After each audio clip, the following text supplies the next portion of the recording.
So we have a video on mindset today, and specifically how this is going to be useful to you is it's going to give you a framework from which you can ask yourself different questions and come up with different answers when you're thinking about problems to solve in your business. And the importance of that is that the more different ways you can ask yourself the question about how you solve a problem, the more likely you are to come up with different options. And there's definitely going to be times where asking yourself the question from a different perspective is going to give you a better answer and lead to you making a better decision. And that's what this is all about at the end of the day, is making better decisions so you get better results at the end of the day. So I'm going to share this ladder with you. This ladder is the entrepreneurial ladder. And to start in business, almost all of us start as an employee. So we begin as something who learns that to trade their time for money is how you make a living. So I'm going to give you X many hours a week or a month or a year, and in return you're going to pay me an hourly rate or a salary for that time, which is great for the time we're an employee. But then you have your entrepreneurial seizure. You have your moment where you think, I could do it better than my boss, or you've been made redundant and you set out in business on your own. Now, we carry this mindset into that business with us. So as we become self-employed, we bring our employee mindset with us, which means that we still go out there into the market and we fundamentally try and replace the salary that we had as an employee with earnings from our business. And that's our primary concern, you know, paying the mortgage, paying the bills, making sure you can look after your family, which is understandable. However, when we're successful as a self-employed person, that creates some problems for us further down the line. So the types of things that we learn are that it is expensive and it's a cost to employ other people or to do marketing and to do things like that, because if I do those things, I'm going to have to work harder to make that money back. So we see it as doing more cost, employee, marketing equals more work for me, and therefore we don't want to do it, or it's something that we view negatively. We also learn how to do everything in our business, which is great because we become really good at lots of stuff and we make loads of mistakes and we learn from those mistakes in order to grow our business. But it's bad because then when we take employees on, we expect them to be able to do everything that we've done without making the mistakes and without training them. So the self-employed mindset that we end up with is one whereby we have to do everything, and frankly, there's no one in my business who can do it as well as me. I don't want to invest money in additional things because I'm going to have to work harder to make that money back. And all of that becomes a barrier to you growing your business as you move forward. So quite a lot of the time when I meet business owners for the first time, they're stuck at a level whereby mentally they're still at this level. They may have built a team around them, may have employed 3, 4, 5, 10, 15, 20 people, but they still the problem in the business is that everything comes back to them and it becomes exhausting because the people aren't doing it how they want it to be done. Then you're not making as much money as you like. You're having to spend far too much time in the business, and it's all relating to this mindset of if I'm going to get something fixed in this business, I've got to fix it myself. So what we need to do is we need to make a leap, and it's a kind of 180 turnaround. You've got to completely change the way you think about your business, and you've got to become really good at being a manager. So the manager's default response is not, how can I fix this? It's, how can I get the team to fix this? So what training do they need? How do I need to recruit better?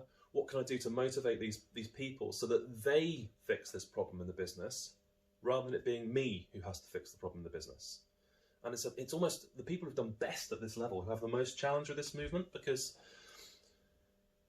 they've learned how to do it so well, and they're so busy because they're doing it so well, that it becomes harder to spend the time, invest the time in training. It becomes harder to let people make the mistakes they're sometimes going to make. It becomes harder to build the systems because you're so busy.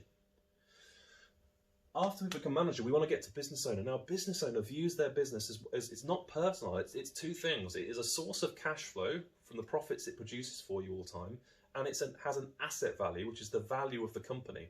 And they're really looking at their business as an investment vehicle. It's something that pays them in those two ways. It's not personally attached to them. And it's really important that every business owner gets to this level, and that's for a couple of reasons. One is that at this level, you don't have to be involved in the day-to-day running the business. If you want to go away on holiday for 3, 4, 5 weeks or months, you can do that because you have built the team through being a great manager to run the business for you. Equally, it's really important because you never know when you're going to get ill. You never know when that thing's going to happen which takes you out of the business. And if you want security, financial security and security for your family, you need to have a business that can work without you.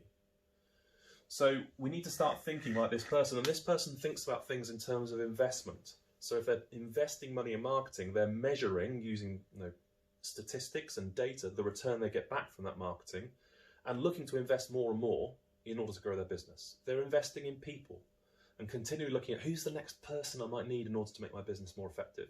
They're investing in technology and thinking about what's the next investment I can make in technology that will make things even better. And everything is run on the numbers in the business. They understand their finances. They understand what makes those finances work. So they get really good quality of data.